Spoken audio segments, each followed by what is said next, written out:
do not make these 10 huge mistakes in the First Berserker Khazan, because they not only make your game much harder, but make it much harder for you to progress, hurt your overall character's power, and can honestly send you to cry in the corner. There are some things that I did and I know that you're doing that are definitely making your game much harder. Now, the biggest mistake I've made is not crafting and really upgrading my items as I go. Sometimes people have the tendency to save their crafting materials for later when they really need them, but the way the crafting system works is you get rarities of gear, like this uncommon gear, then rare, then unique as you continue to level up. So not crafting with the materials you get for that tier, it's a mistake because you're missing out on making life a lot easier and having a lot more powerful gear that way. For instance, you should be dismantling everything that has your current tier's worth of gear. I'm on unique gear, so everything that I have that is unique gear, I should always be dismantling. That way it can give me all the best and new material, since that's what I'll be using to craft with. Anything else, such as purple or blue items in this case, or anything below the current tier that I'm on, typically I don't dismantle because the conversion rates for the gear just really aren't a lot. You get a lot and just enough from dismantling only the gear for the tier that you're in my opinion. With the rest of the gear of anything below the current tier that you're on, I would come over to Oksana and actually extract that gear for Lacrima. For instance, I don't need this rare gear anymore, so I'm going to extract it for Lacrima.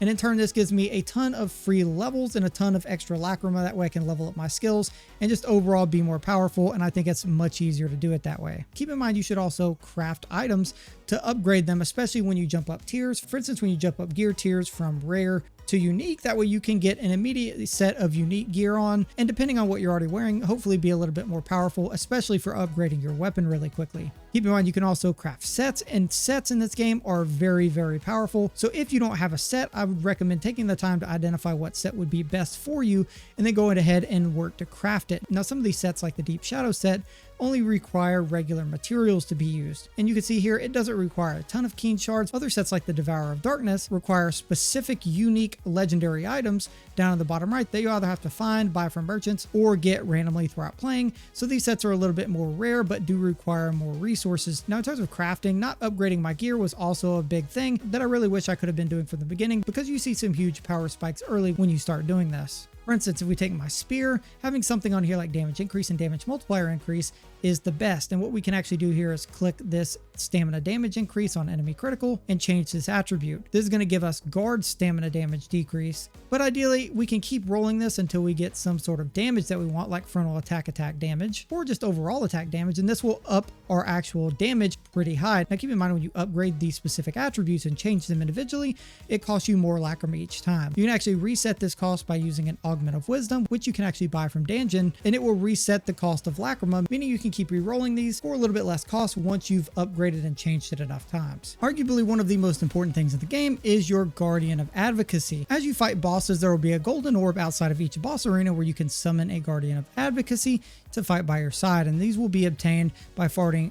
Summoning one of these requires a Lacrima of Circulation, which you get from the red orbs across the map. Upon defeating one of them, you'll receive more and more Lacrimas of Circulation, and the reason these are so important is because when you activate one of these guys in a boss fight, there's essentially a whole nother body for the boss to attack.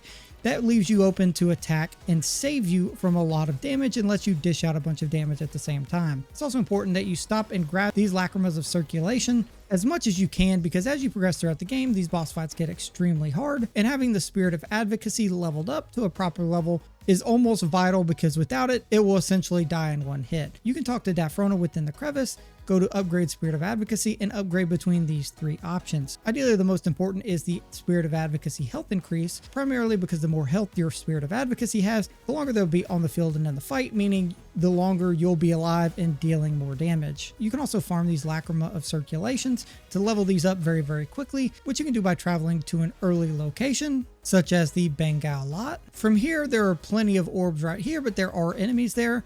Ideally, what I would do is come down here, and you have tons of orbs for the Revenant of Adversities that you have to fight. All right here, you can even attack the bear and get the rest of those.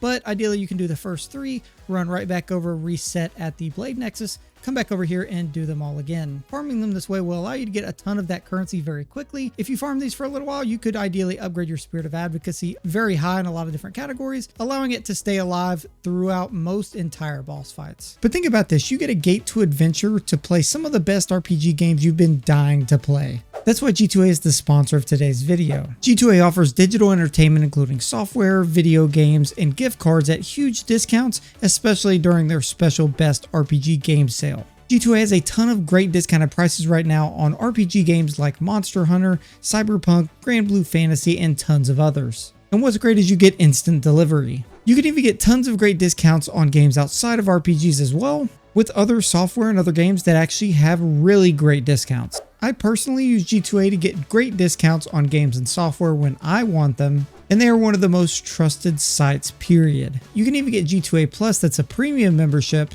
that gives you benefits like additional discounts, free monthly gifts, exclusive discount codes, and priority support, all for the price of a pack of gum. Check the link below for big discounts on RPG games over at G2A before it's over. Thanks G2A for sponsoring today's video, and let's get back to it. Now, unlocking your Phantom abilities is a must. If you're anything like me, I went through the game and started wondering why all of these were grayed out. I found the first two very easy, but the next ones I just didn't never get, and now I just am not able to activate them. I would recommend taking your time and going through and finding the items, even if it requires looking up the location, to get the items to unlock these guys, because some of these are actually really good, and I didn't really realize it at first. For instance, I've been using Kestra the Unyielding because of the great stamina recovery boost that we get from it, and I've been leveling that up from the very beginning of the game. However, before every boss, there are Nexus Blade locations, and you can swap between your Phantom abilities before doing different things, like let's say fighting a boss. Meaning you can actually swap over, if you're going to fight a boss, to things like Wolfric the Resilient for more damage, or even Adelheid the Philanthropic, which gives you more health recovery increase, meaning you heal for much more. You also get things like gaining Netherworld energy for free and getting decreased damage taken by 20%, which would be great for boss fights specifically, especially if you find yourself running out of healing early. A lot of these are placed in kind of secretive spots within missions, so you will have to intentionally go out of your way to look for some of these and find them, but you should definitely do that, because even like Wolfric the Resilient, I didn't even unlock until like an hour ago, and I'm on the third area of the game, and this is located in the first area of the game. So these things are hidden, and you need to be keeping an eye out for them. You can also get items like in this first one. You can see the talisman there is required that you can actually farm or find from certain spots in the game. Upon awakening a Phantom, it makes it much more powerful, like increasing stamina recovery rate by 30 seconds for 15 seconds when we exhaust all our stamina. With the spear build we're playing, we're exhausting all of our stamina all the time, meaning we get basically a flat 30% stamina recovery rate increase that's almost always on. So taking the time to get these, level them up, and awaken them at the same time will make playing through your game much easier. You can see, even though I missed this Wolfric the Resilient, I went into this specific level and made my way all the way till I actually found it hidden up in the top right, hidden behind a hanging spider web, which I definitely missed the first couple times running through this area. The first biggest mistake I see is based around agility. The way your agility ranking works is if you're a specific weight, meaning 60% or lower of your total weight, in terms of the armor that you're wearing, you basically get no penalties to any of your stamina recovery, dodge stamina decrease, etc. I didn't necessarily pay attention to this early, and I would just use a full plate set or a full heavy armor set, and I was getting massive reductions in terms of my stamina and a lot of my stamina based stats. You can see I actually have 4 plate pieces of armor and 1 lightweight piece of gloves. That way I can meet underneath that 60% weight requirement, so I keep my agility at an A. You can see here as an example, we have 192% stamina recovery and 23.3% dodge stamina decrease. That is great boost to our stamina skills, which is what you need to do well in this game. However, if we go in here and switch this out to the Deep Shadow Gauntlets, you can see on the bottom right, our weight is now 64.2% and a rating of a B agility. Keep in mind, you can get much worse than this and go into the C category, but now we've dropped to 162 stamina recovery and 13% dodge stamina cost decrease, meaning our stamina stats aren't nearly now as effective. One thing to keep in mind is you should always be putting points in strength to counteract this, because the more points we put in strength, the lower our weight percentage gets, meaning we can wear much higher weight or heavy armor, but be in a better off position to meet those agility requirements. You can see if we put 2 points here, it actually increases our max weight distribution, so that way it lowers that weight percentage to help you meet that next agility rating. Early on, if you're struggling with this, continue to put points in strength, but I would highly recommend weighing whether or not the extra bonus you get from this armor is worth it in terms of stamina, especially if you're playing on one of the harder difficulties, because running with an A agility honestly is just so satisfying, and it makes the game that much easier. Now, early on, you want to invest in very specific stats, primarily the first being Vitality. Vitality is going to give you your max health. This is going to be one of the main ideal investments that you're going to want to make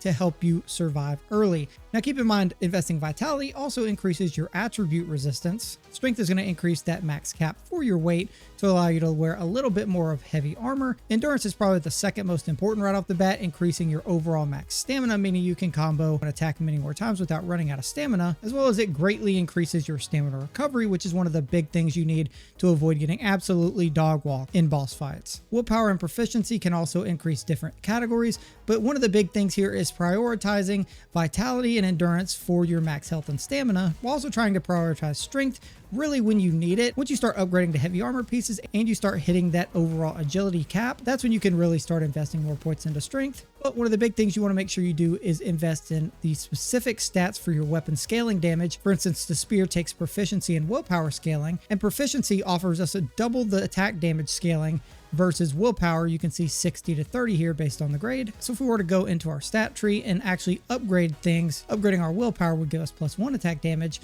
where proficiency would give us 2, sometimes even 3 attack damage. So proficiency is going to be your main scaler, for instance, for the spear, for attack damage increases. Keep in mind, if you do happen to switch weapons from the spear to, let's say, the greatsword, like what I did, the greatsword scales differently with strength and proficiency, meaning unless all your stats are pretty even like mine are, you're not going to be getting near the correct amount of damage bonuses if you say you haven't invested in strength before and your strength is only like level 10. In that case, you'll either want to find a vendor throughout one of the missions that sells these primeval regression orbs that will allow you to reset and return all your lacrima so you can reassign your skill points to categories that make better sense. Now, not maxing out your Jarlings and your soul stones in different areas can really actually hurt your progression. Soul stones, again, are used by talking to Daphrona and essentially using them to unleash and upgrade some of your stats, which include lacrima gain, health and recovery increase, and even max spirit gain, so you gain more max total spirit unit charges, which you'll need as you progress through the game. Ideally, you almost always want to take health recovery increase here because it boosts all of your health recovery increase, including your netherworld energies, which act as your healing potions in the game.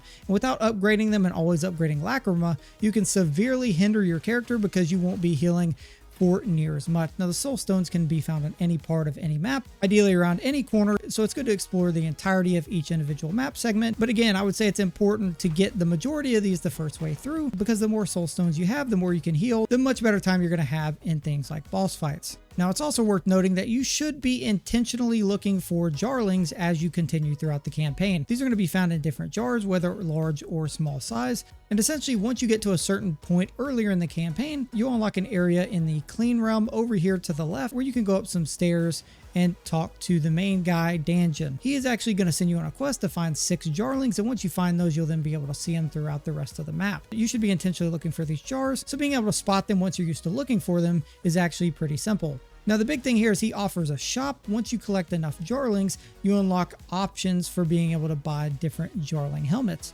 as well as different consumables and different materials. Now, specifically the Jarlings, as you continue to progress, have really amazing abilities, especially the legendary ones.